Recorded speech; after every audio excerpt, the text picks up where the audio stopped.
Hare Krishna. Dushta, the mic is. Hare Krishna. Oh yeah, it's Hare Krishna.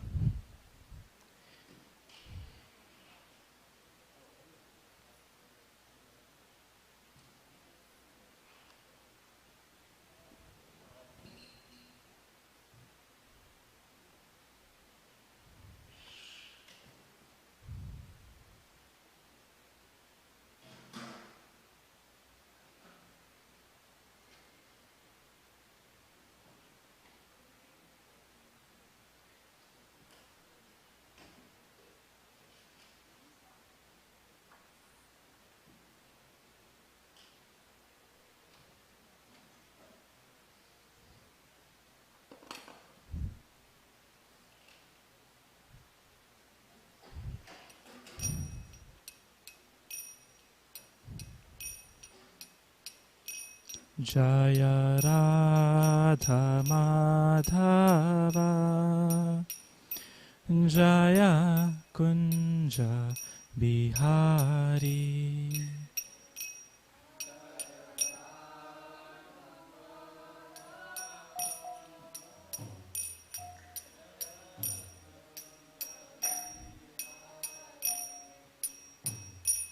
Jaya Radha Madhava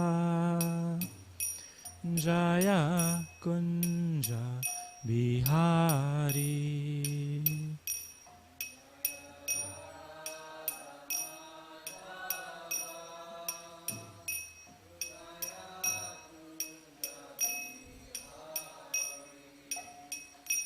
Jaya Gopi Jana Vallabha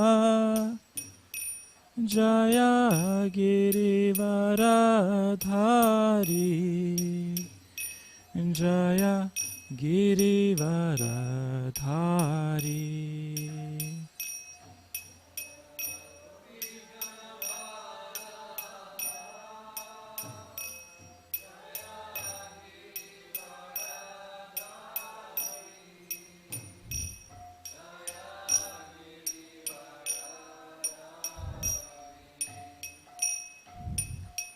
Yashodanandana Braja Janaranjana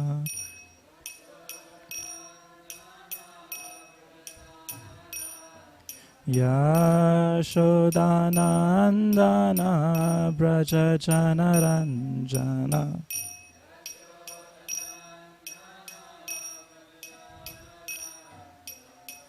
Yamunatira Vanachari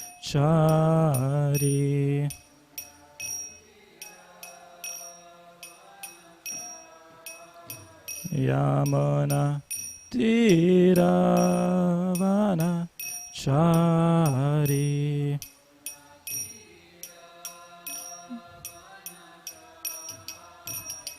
Jaya Radha Madhava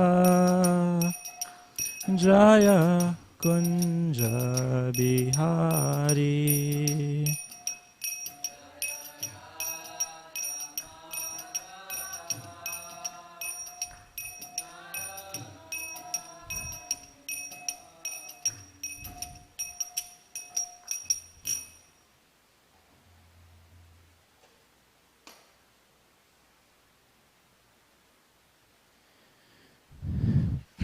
Om Namo Bhagavate Vasudevaya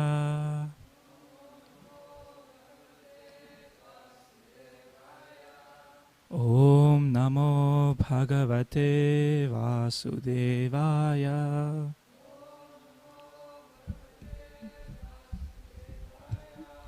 Om Namo Bhagavate Vasudevaya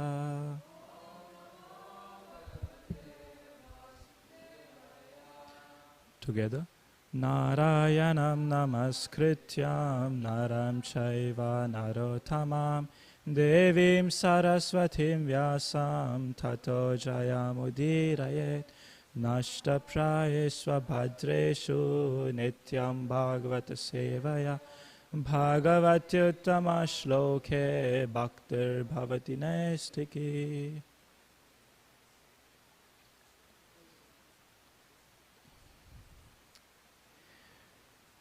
Hare Krishna.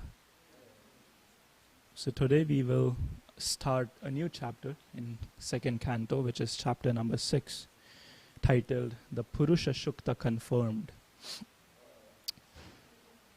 But before that, let's do a quick recap of chapter 5. Does anyone remember what we discussed? Any takeaway, any main points that you remember from chapter 5? Yes, Dinatharani. Brahma's and Narada's conversation. Yeah. About? So Narada was inquiring from, this is loud. Narada was inquiring from Lord Brahma, and he's saying like, okay, so basically, are you God? And Brahma, for this chapter, he's saying, I'm not God. I do create this material world, but those who think that I'm supreme are in ignorance, and actually Krishna is the one who's giving me all this power. And then he gave a kind of a little recap on his process of creating the universe. Yes. So in the previous verse, like the Shradyumna and Dinatharani explained, Narada asks a bunch of questions to Brahma, and then Brahma establishes the supremacy of Lord Krishna, Lord Narayan, as the primary creator, and then he explains his own process of creation, the secondary creation. And he explains in the previous last class, we heard how the 4 varnas come from the body of the Lord, and we discussed on the 4 varnas. Now, in this chapter, we will discuss Purusha Shukta, where Brahma further explains the Virat form, the Virat Purusha of the Lord. We will read translations for verses 1 to 16, and then we will focus on verse number 1. So if you could take turns and read translations.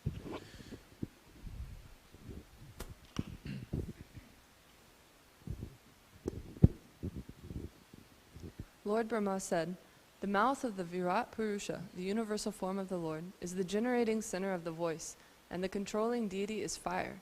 His skin and 6 other layers are the generating centers of the Vedic hymns, and his tongue is the productive center of different foodstuffs and delicacies for offering to the demigods, the forefathers, and the general mass of people.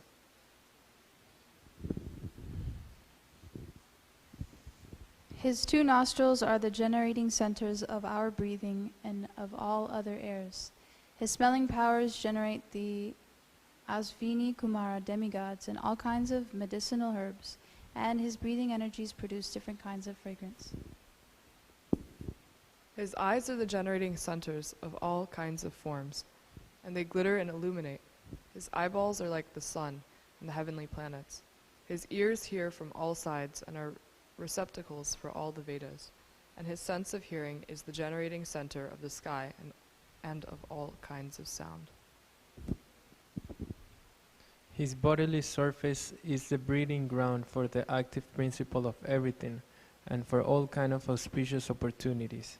His skin, like the moving air, is a generating center for all kinds of sense of touch, and is the place for performing all kinds of sacrifice.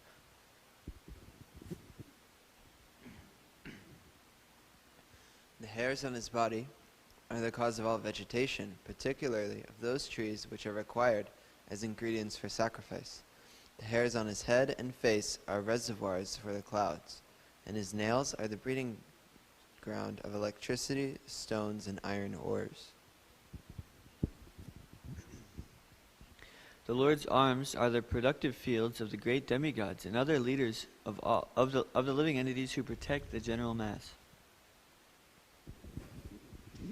Thus, the forward steps of the Lord are the shelter for the upper, lower, and heavenly planets, as well as for all that we need. His lotus feet serve as protection from all kinds of fear.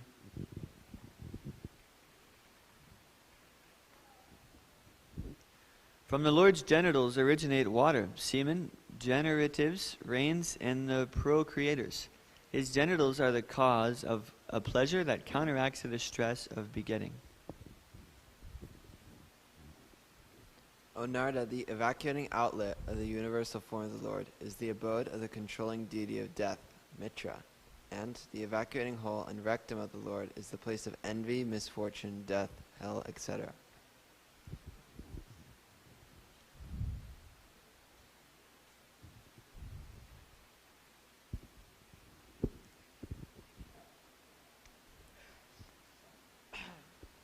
The back of the Lord is the place of all kinds of frustration and ignorance, as well as for immortality. From his veins flow the great rivers and rivulets, and on his bones are stacked the great mountains.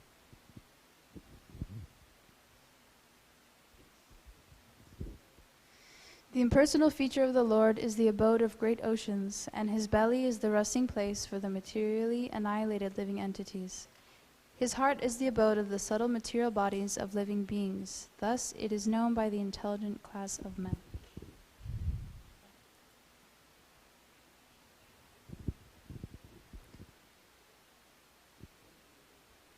Also, the consciousness of that great personality is the abode of religious principles, mine, yours, and those of the four bachelors, Sanaka, Sanatan, Sanat Kumara, and Sanandana.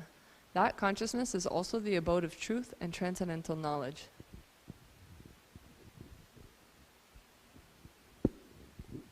Beginning from me, Brahma, down to you and Bhava, Shiva, all the great sages who were born before you, the demigods, the demons, the nagas, the human beings, the birds, the beasts, as well as the reptiles, etc., and all phenomenal manifestations of the universes, namely the planets, stars, asteroids, luminaries, lightning, thunder, and the inhabitants of the different planetary systems, namely the Gandharvas, Apsaras, Yakshas, Rakshas, Bhutaganas, Uragas, Pasus, Pitas, Siddhas, Vidyadharas, Charanas, and all other different varieties of living entities, including the birds, beasts, trees, and everything that be, are all covered by the universal form of the Lord at all times, namely past, present, and future, although he is transcendental to all of them, eternally existing in a form not exceeding 9 inches.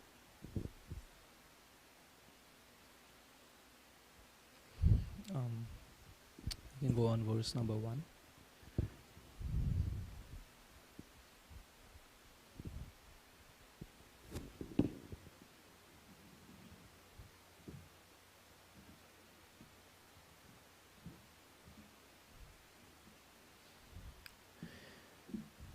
Brahmovacha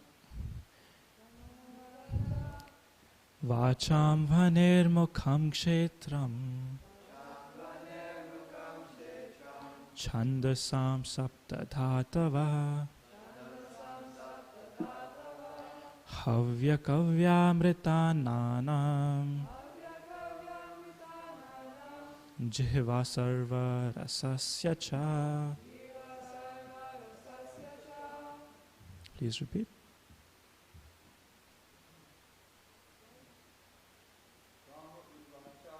Brahmavacha Vacham Vanirmukham Kshetram Chandasam Saptadhatava Havya Kavyamritananam Jihva Sarva Rasasya Cha. Brahmavacha Vacham Vanirmukham Kshetram Chandasam Saptadhatava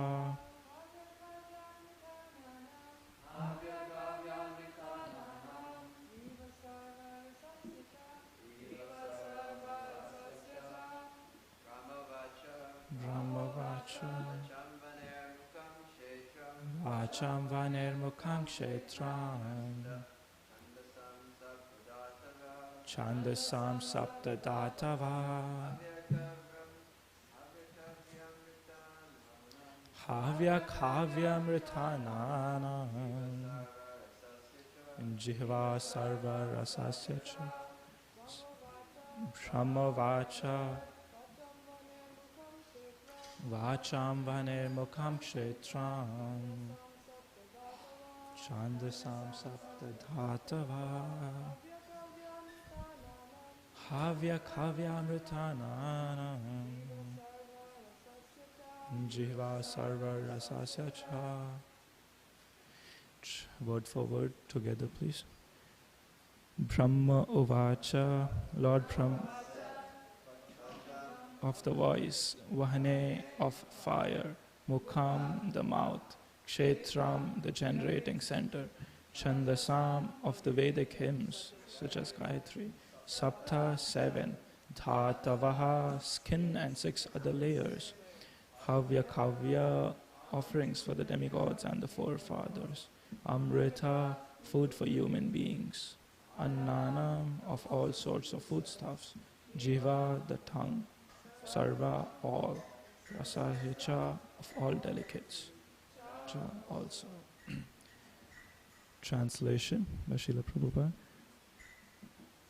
Lord Brahma said, the mouth of the Virat Purusha, the universal form of the Lord, is the generating center of the voice, and the controlling deity is fire. His skin and 6 other layers are the generating centers of the Vedic hymns, and his tongue is the productive center of different foodstuffs and delicacies for offering to the demigods, the forefathers, and the general mass of people. Can someone please read the purport? The opulences of the universal form of the Lord are described herein. It is said that his mouth is the generating center of all kinds of voices, and its controlling deity is the fire demigod, and his skin and other 6 layers of bodily construction are the representative generating centers of the 7 kinds of Vedic hymns, like the Gayatri. Gayatri is the beginning of all Vedic mantras, and it is explained that in the first volume of Srimad Bhagavatam. Since the generating centers are different parts of the universal form of the Lord, and since the form of the Lord is transcendental to the material creation, it is to be understood that the voice, the tongue, the skin, etc., suggest that the Lord, in his transcendental form, is not without them. The material voice, or the energy of taking in foodstuff, is generated originally from the Lord. Such actions are but perverted reflections of the original reservoirs. The transcendental situation is not without spiritual variegatedness. In this spiritual world, all the perverted forms of material variegatedness are fully represented in their original spiritual identity.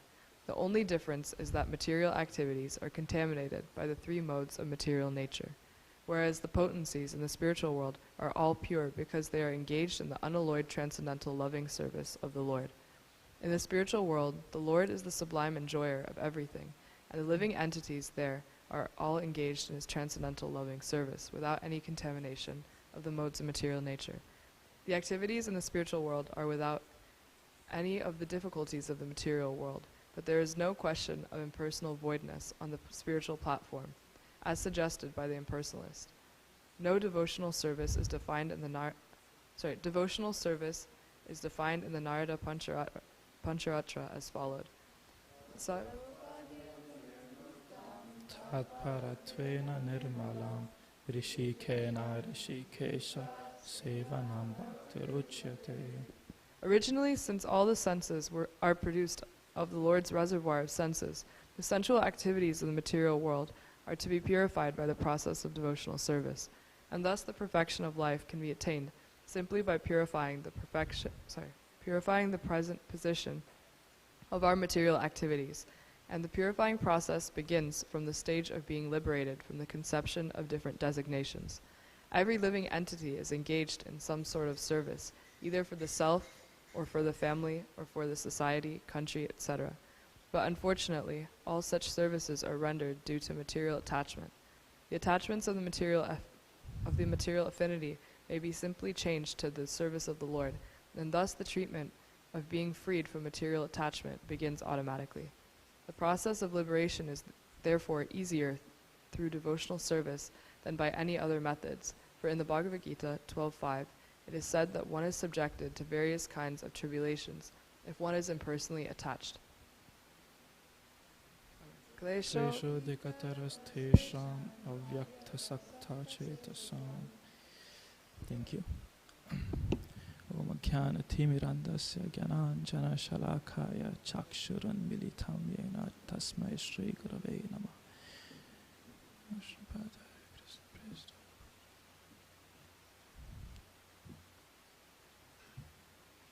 Om Vishnupadaya Krishna Prestaya Bhutale Srimate Bhakti Vedanta Swaminiti Namine Namaste Saraswate Deve Gauravani Pracharine Nirvishesha Shunyavadi Paschatya Deshatarine Jaya Sri Krishna Chaitanya Prabhu Nityananda Sri Advaita Gadadhar Srivasadi Gaur Bhakta Vrinda Hare Krishna Krishna Krishna Hare Hare Hare Rama Rama Rama Hare Hare Vancha kalpatarubhyascha kripa sindhubhya eva cha patitanam pavanebhyo vaishnavebhyo namo namah.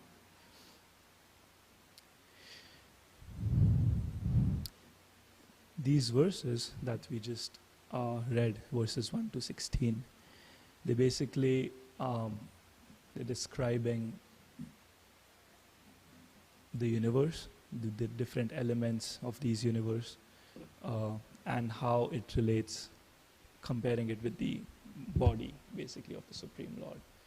His limbs, his mouth, his eyes, and so on. There's a very popular modern conception where a lot of people say that the universe, they personalize the universe. They say that, the universe will support you, or like read your thoughts in the universe, and the universe will, respond, or like manifest something, and the universe will help you create that or achieve that. So people generally tend to personify the universe as a person, as if it was a person. And that's what Brahma did 5,000 years ago, or rather, so many years ago. When he was talking with Narada Muni, he's personifying the universe, comparing it with the body of Sri Vishnu. This kind of analysis of the universe, breaking down it into and then comparing it with the body, is basically Sankhya philosophy. Sankhya philosophy is where you analytically break down the elements of this universe and then study those elements and then try to it's a bottom to top approach where you deal with what you have available, the material creation, you break it down and then you try to approach the Supreme. That is the Sankhya philosophy. And so the Virat Purusha, Prabhupada explains in the previous chapter that this Virat Rupa, or this universal form of the Lord, is basically, it's an imaginary form. It's not a true, eternal form of the Lord. It is imaginary and it is temporary. Because ultimately the understanding of the universal form is based on this material creation, and this material creation is temporary. It is not eternal, and therefore all these comparisons are also temporary. It's like for certain people it helps to imagine that, okay, these mountains, these rivers, these forests, these senses, these bodies, these planets, they are all a cosmic whole, or a cosmic one being. And therefore the name of the chapter, Purusha Shukta, means, Shukta means hymns, prayers, and Purusha means, this Purusha is not referring to the body of Krishna, the eternal Purusha, but this Purusha is basically the cosmic whole, or the one cosmic being. And so therefore Purusha Shukta means prayers, or the descriptions of this one cosmic being, which this chapter, or at least half of this chapter, mainly talks about. But what we really understand here is that Brahma is describing secondary creation, that how Lord is the primary creator and he is the secondary creator, and that all these descriptions, that all these limbs of the Lord actually provide the potencies using which Brahma then creates. And therefore, in the Laghu Bhagavatamrit, it is actually mentioned that the universal form is actually Brahma's form. It is not Vishnu's form. It says that the universal form, the Virat Purush, is actually Brahma's form because it completely consists of the secondary creation. But however, because the potency is of Vishnu, using which Brahma creates, that is why it can still be understood as Vishnu's form. And therefore, when we meditate also on the Virat Purusha, the Virat form of the Lord, it still benefits us, it still purifies us because it awakens a thought of Vishnu.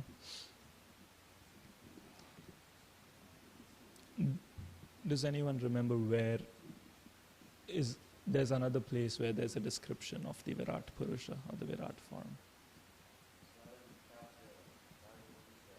Yeah. 11th chapter of Bhagavad Gita where Krishna reveals his Virat form.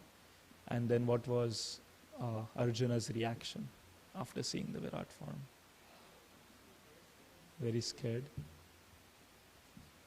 Yeah. Please go back to normal. Yeah. He was very confused, horrified, scared, terrified, all negative emotions. He was just imagine the entire universe with all its planets, galaxies, with all its variety, so these 16 verses are not even describing a small fraction of the actual Virat Purusha.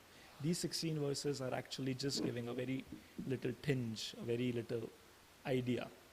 But just imagine the whole universe with all its variety, if we see a representation in front of our eyes with all that, grandeur, then how terrifying or how confusing would it be? And that was Arjuna's experience that he saw. And it also includes past, present, and future. It doesn't only include the material aspect, the matter aspect. It includes subtle things. It includes the elements. It includes blood, flesh, ego, intelligence, mind, and then past, present, and future. So seeing all of that, actually perceiving that, it just threw off Arjuna, and he was like, "Please go back to your form. I want to see your two-handed form. This is a horrible form that you just displayed." Therefore, we understand that for some people it may be helpful, especially maybe for atheists or for new practitioners or for people who are too much very materialistic, for whom it is very difficult to conceive a personal, loving, beautiful form of the Lord. For them, it may help to see the universe as a supreme being, or as the cause, or as something worth an object of reverence. For them, the universe is something. So maybe for them it helps. But for devotees, it's a little horrifying. It's not a good experience of imagining or meditating upon the universal form. And therefore, Prabhupada actually in the purport, he's directly hinting towards that devotional service or bhakti is what should be the focus, and one should try to develop direct devotional service rather than going through these processes and wasting their time. The last word or the last line in Srila Prabhupada's purport was where he says that he quotes Bhagavad Gita, that other processes can be really difficult, especially impersonalism, which is basically meditation on the universal form is impersonalism, because we are not directly conceiving the personal form of the Lord. So it can be a really difficult process. Why do you think can it be a difficult process to to go through this impersonal process of meditating on the universal form. Janaki. It's already very difficult to focus our attention, and so if Mm. we don't have something to focus our attention on, it's very difficult. Mhm.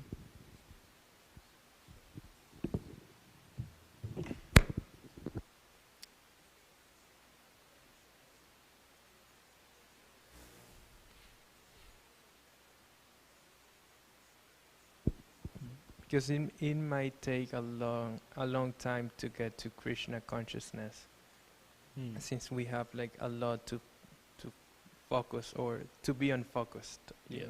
know, of the real meaning of life. Yes, Nanda Brajapuri. The process of bhakti yoga is so relatable Mm. because it's within our everyday experience, Mhm. relationships with others, and acting.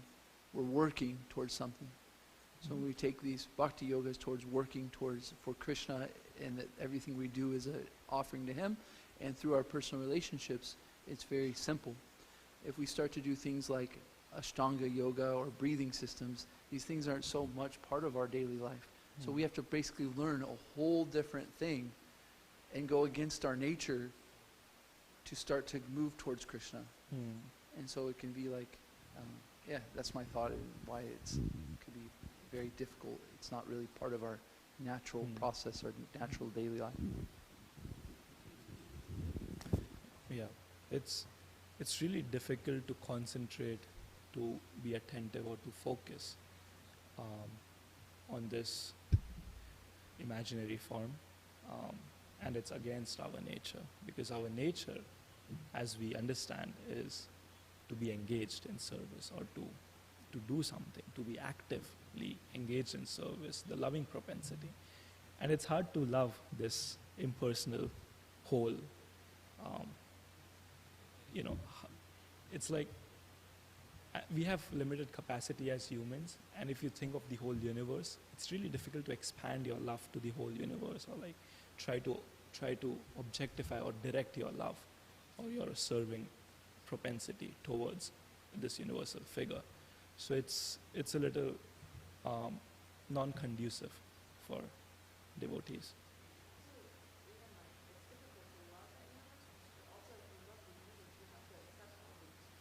Mm-hmm. Yeah, it's true. That's why the process that we understand is that you love Krishna, and when you love Krishna, then automatically your circle of compassion expands to other living entities, because you're watering the root of the tree. But kind of trying to deal with the universal form is like kind of dealing with all the branches and the leaves and the fruits of the tree individually, and then that's more difficult than rather just focusing on the source. And the universal form is actually kind of an insult to the Supreme Personality of Godhead, because it is only a tinge of His actual potency, of His actual power. And therefore, later in this chapter, in verses 43 to 45, Lord Brahma then concludes.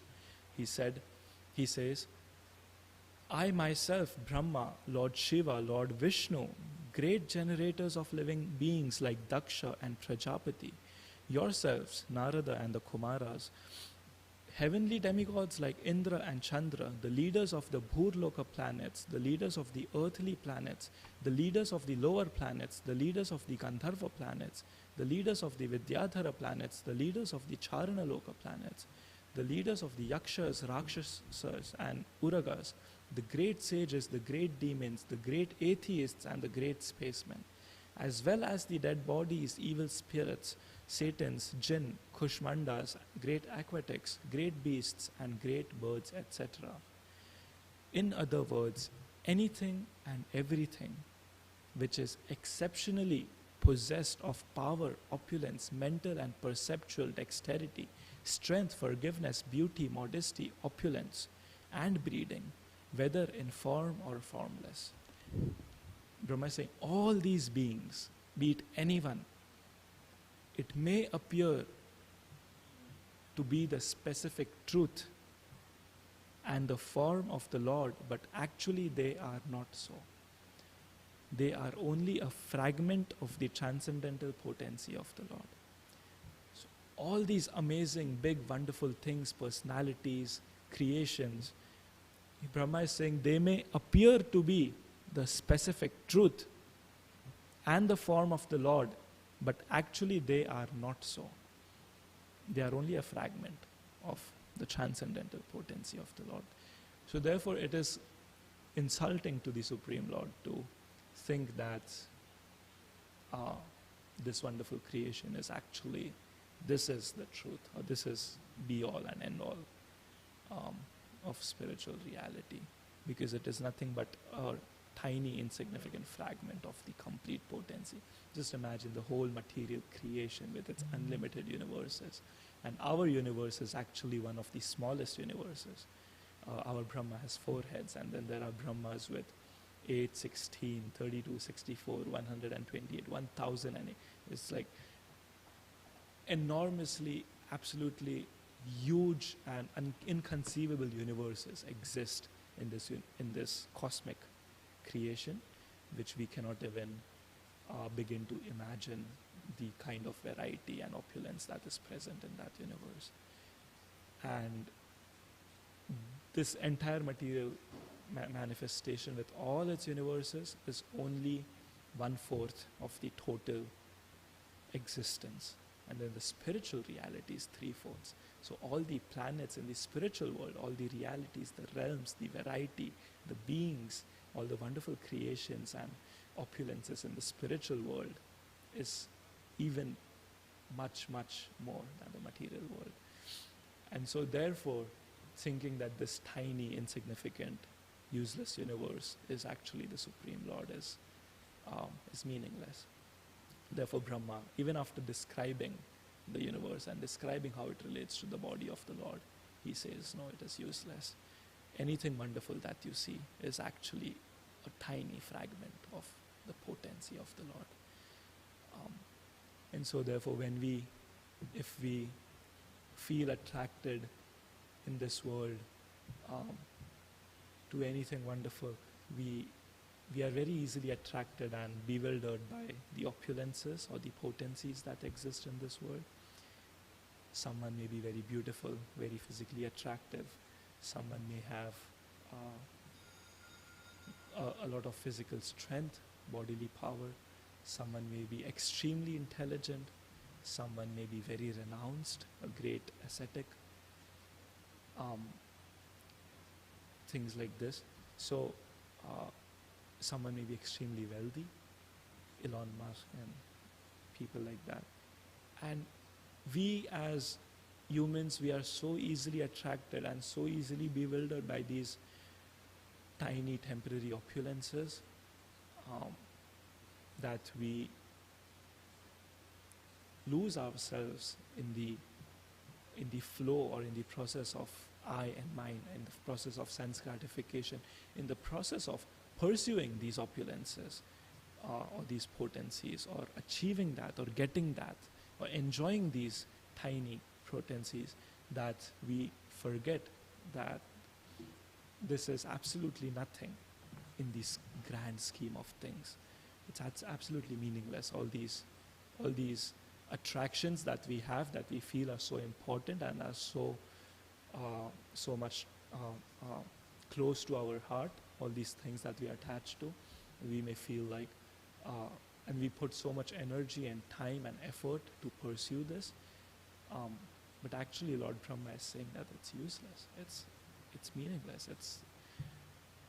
It's like when you approach a king, and then the king of the whole world, when you approach him and the king says, ask whatever you want, I want to give you something, and you say, oh king, if you really want to give me, then please forgive 1 year of taxes for me.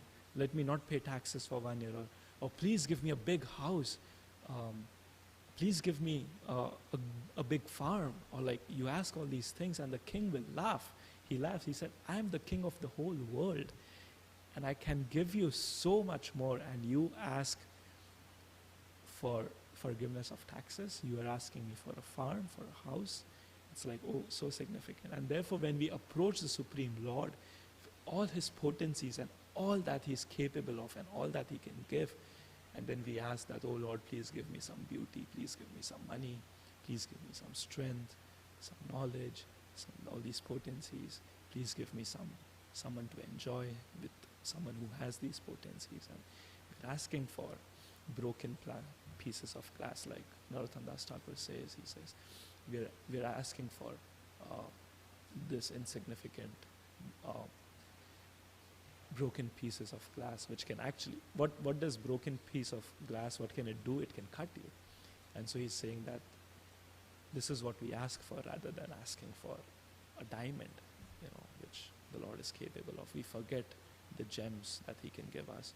And therefore he's saying, Janiya, Shuniya, Vishakhainu, that knowingly I have drunk poison, because knowing that what the Lord is capable of, he can give me pure loving devotional service by which I can live a life of bliss, and I can be situated in my eternal position of a blissful living entity in relation with the Lord and in relation with all the other associates of the Lord. But still, I know this and I still ask for something that is not good for me. So knowingly I'm drinking poison.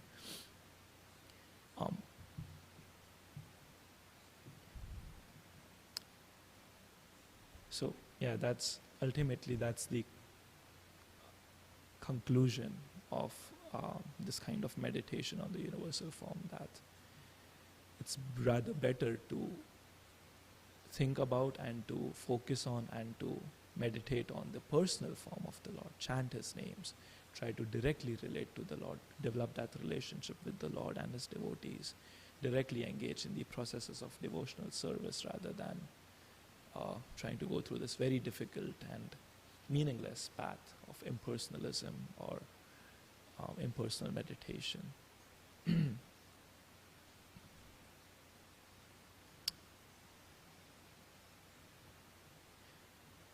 And even if we think that, how can, as devotees, because this is in the Bhagavatam, if we feel this is important, how can we relate with it as devotees? Then I feel personally that this whole description is nothing but a symptom of love, or an experience of love, that when you really love someone and if that person is not with you, then what do is that you keep objects that are related to them, their clothes, or the places that they spend their time, things like that. You go to their places, or you keep the objects close to you that they've used. So, these things help you relate to and remember your beloved. And so therefore, all this beautiful creation, if it helps us remember the Supreme Lord, our beloved, that all this beautiful mountains and valleys and the sun and the moon, if we see at these things and we think that, oh, my beloved is so beautiful, we think of Krishna, then that will be a success. Then that has some meaning. Thank you very much. If are there any questions or comments? You were talking about Sankhya philosophy earlier, and I've always been a little bit confused on exactly like what is Sankhya philosophy. Do we like it? Do we not like it? Because you mentioned that it's going from the ground up, and that sounds, at least like we always hear, our knowledge should be descending. It shouldn't be ascending. But then we also see Kapila is teaching Sankhya philosophy, and he's a devotee, and it's in the Bhagavatam. So this seems like it's an example of empiric knowledge. So is Sankhya philosophy something that we like or something that we don't like? There's two versions of the Sankhya philosophy. One Sankhya philosophy is that the materialist scientists do, or that also some philosophers, it's like just seeing what is around us, and then without any preconception or without actual faith, and then you just take what is available and you break it down, like the scientists, they break down the chemicals, elements, they go to space explorations and things like that to find some meaning. So trying to find some meaning by gradually breaking down the material elements is one type of Sankhya philosophy. That is discouraged. As devotees, we don't like that, because we understand scientifically that matter cannot lead to spirit. Spirit does not come from matter. And no matter how much you break down matter or how much you explore matter, you will not reach at spirit, because they are two completely different realities.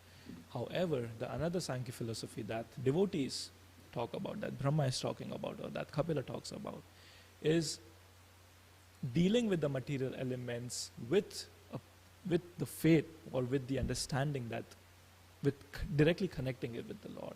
Like, okay, the elements come from the Lord, and now we understand that. And now we deal with the elements, we break down the elements, or we meditate upon this material aspect with the goal to reach the Lord. So devotees have that faith. Devotees understand that, okay, there is this supreme being from which everything comes, and then now they're using everything to approach that supreme being. So it's not atheistic in nature. The first version is atheistic in nature, because they start from an understanding that, okay, there is no God, we will see where we go. And therefore most of them don't reach anywhere.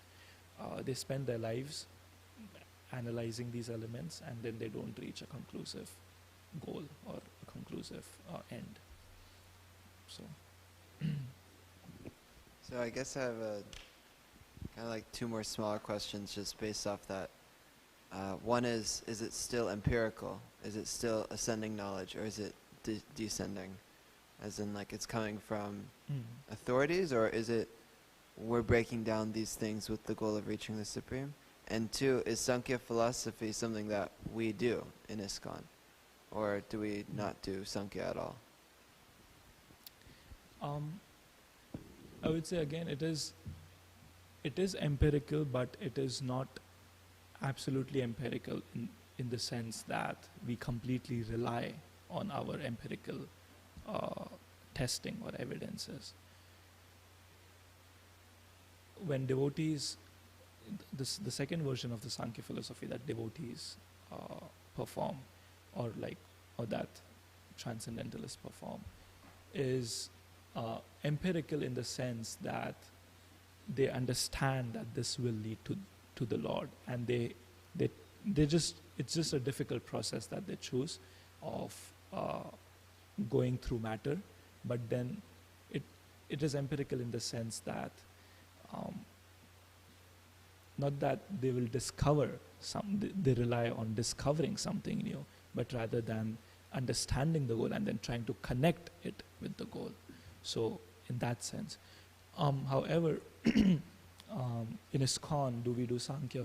In ISKCON, the focus is directly on Bhakti Yoga. In ISKCON, Srila Prabhupada mentions that, and Chaitanya, based on the teachings of Chaitanya Mahaprabhu, that one should not waste their time in other processes. One should directly engage in Bhakti Yoga, in the 9 processes of devotional service, hearing, chanting, and so on. And because they are the most potent, and in this age especially, chanting Sankirtan Yagya is the most potent process of spiritual realization. So one should not waste their time in other processes.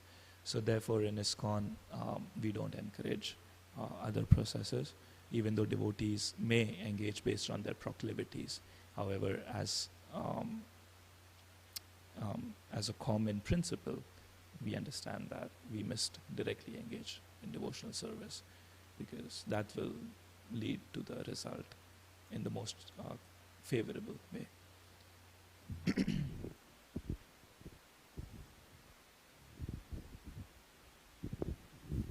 I have a question on that, or maybe a point, I'm not sure.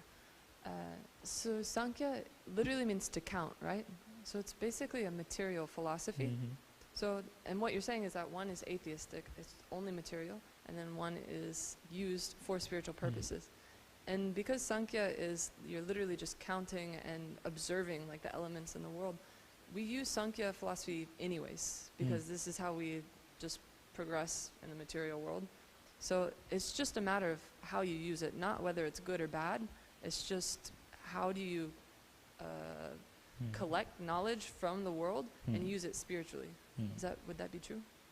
I think yes. It also reminds me that the way we use Sankhya philosophy is in the form of Yukta Vairagya, or like in the form of using the material elements. As we don't reject the material elements and say it is all false, and we don't go to the forest and just meditate on Krishna, but we deal with Sankhya in the way that we deal with all the material elements available and try to connect it with the Lord.